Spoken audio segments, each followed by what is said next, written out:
was a direct question from James Corden to Harry. Why did you walk away from your family? And you're about to see why Harry is going to regret his answer sooner than you think. Welcome back, my Battle Language buddies. My name is Jesus Enrique Rosas. I'm the Battle Language guy, and it will be great if you join us by just liking this video, subscribing, and hitting that bell. Let's get down to it. Of course, James didn't want to sound too harsh, so he sugarcoated the question a bit. To have walked away from the royal family, why did you feel that that was necessary and the right thing to do for you and your family? He didn't ask that question near the start of the interview. He instead waited a bit until Harry was relaxed, especially after the ordeal of FaceTiming Meghan.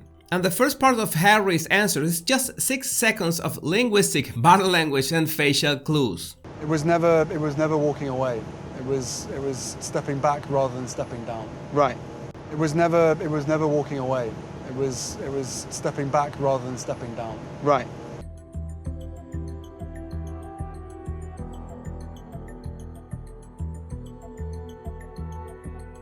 I always suggest that before any body language clues, you should pay attention to what people say, the actual words that come out of their mouth, because that's the blueprint of the intention behind their message, and in this case it's something that could earn the level of word salad.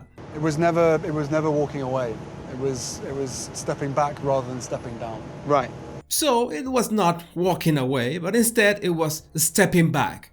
Maybe it's my limited knowledge of English, but if I get in trouble in North Korea and my release depends on publicly stating the difference between these two terms, you won't see me again.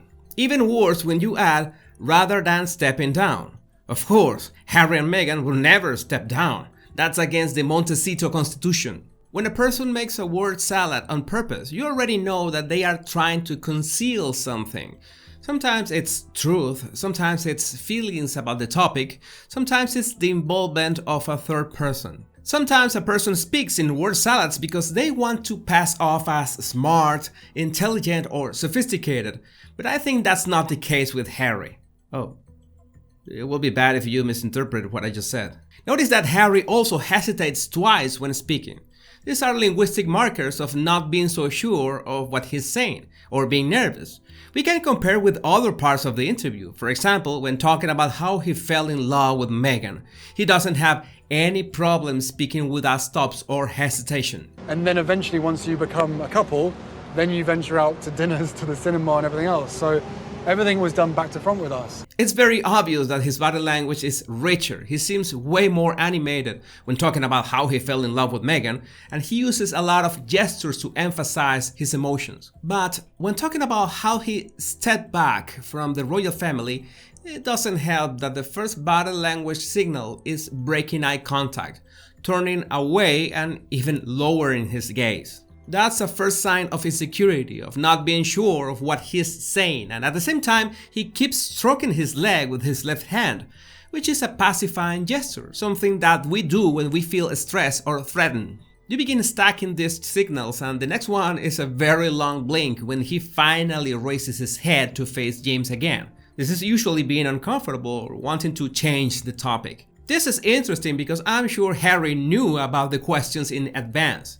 I don't think James would pull an Ellen on him, especially because James was invited to the royal wedding. What I still don't understand is why that face of "did I leave the stove on?" So the fact that Harry looks so uncomfortable knowing that the question would arise at any time means that it's the topic itself that makes him feel uncomfortable, and that must be the reason he presses his lips at the end, a slight display of frustration.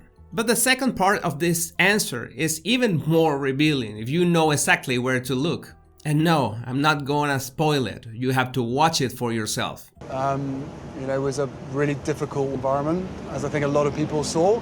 We all know what the British press can be like, and it was destroying my mental health. I was Really? like, this is toxic. Wait a minute, did you spot that change in environment? Look at the background at the first part of the clip.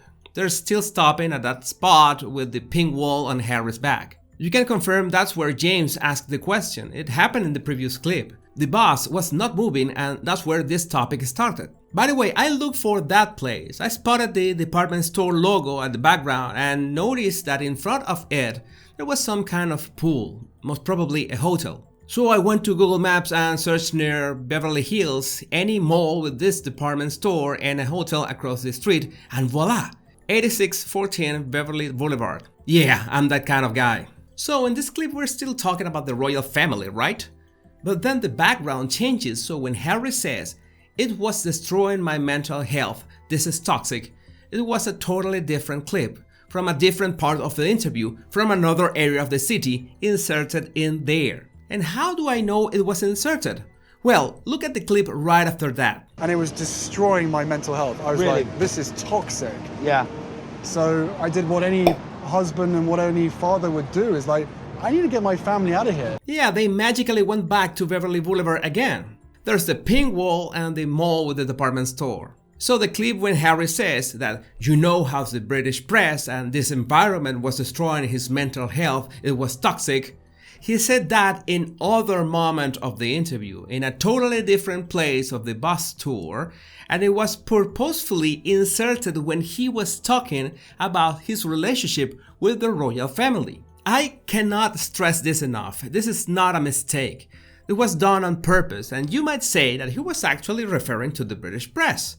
But let's face it, the British tabloids are going to talk about you no matter where you are, especially with your definition of privacy. So Harry must have seen this before it went live, and of course he knows what he said and he noticed the editing, and he knows that the inclusion of the words environment destroying my mental health and it's toxic, specifically when talking about the royal family, was going to be misleading. I mean, he's been invited to panels to talk about misinformation, and I don't think it was because his joyful charisma. The irony is that in that same interview, he says that he prefers Netflix The Crown to whatever the media tries to pass off as news. I'm way more comfortable with The Crown than I am seeing the stories written about my family or my wife or myself or myself or myself. Oh, look how confident he says that, raising his chin, staring directly at James, the man who literally edited your own words and video to intentionally mislead the audience perception of the family that you stepped back from.